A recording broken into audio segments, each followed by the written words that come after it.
നിങ്ങളിപ്പോൾ ചവിട്ടി നിൽക്കുന്ന ഈ മണ്ണ്, ഇതിന് താഴെ ചരിത്രം മറച്ചുവെച്ച ഒരു ചോരക്കടലുണ്ട്.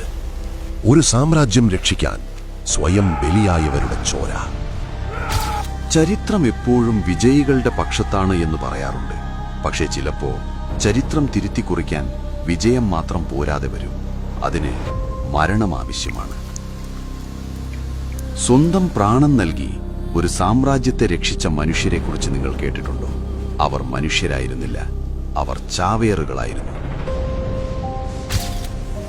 AD 1102 100 വർഷം നീണ്ടുനിന്ന യുദ്ധം. ചോള സാമ്രാജ്യം, അന്നത്തെ ലോകം കണ്ട ഏറ്റവും വലിയ സൈനിക ശക്തി. ഒരു സുനാമി പോലെ അവർ കേരളത്തിലേക്ക് ഇരച്ചു കയറി. നമ്മുടെ നദികൾ ചുവന്നു, നമ്മുടെ ക്ഷേത്രങ്ങൾ തകർന്നു. മഹോദയപുരം എന്ന ചേര തലസ്ഥാനം വീഴാറായി നിൽക്കുന്നു. എല്ലാ പ്രതീക്ഷകളും അസ്തമിച്ച നിമിഷം. സാധാരണ യുദ്ധനിയമങ്ങൾ കൊണ്ടിനി പിടിച്ചു നിൽക്കാനാവില്ലെന്ന് അവസാനത്തെ ചേര പെരുമാൾ രാമവർമ്മ കുലശേഖരൻ തിരിച്ചറിഞ്ഞു. രാജാവ് അവരോട് പറഞ്ഞു, നമുക്ക് വേണ്ടത് സൈനികരെയല്ല, എനിക്ക് വേണ്ടത് മരിക്കാൻ തയ്യാറുള്ളവരെയാണ്. അവിടെയാണത് സംഭവിച്ചത്. യുദ്ധം ജയിക്കാനല്ല, മറിച്ച് ശത്രുവിനെ ഒപ്പം കൊണ്ടുപോകാൻ തയ്യാറായ ഒരു പടയുടെ ജനനം. ചാവേർ. അവർക്ക് പിന്നിലേക്കൊരു വഴിയില്ല, മുന്നിൽ മരണം മാത്രം. അതൊരു യുദ്ധമായിരുന്നില്ല, അതൊരു പേടി സ്വപ്നമായിരുന്നു. കേരളത്തിന്റെ കാടുകളും മലകളും പേമാരിയും ചാവേറുകൾക്ക് ആയുധമായി.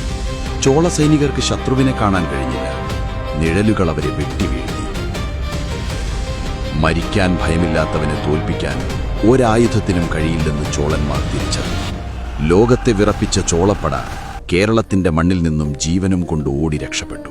വിജയം. പക്ഷെ ഒരു വലിയ വില കൊടുക്കേണ്ടി വന്നു. മഹോദയപുരം ചാമ്പലായി.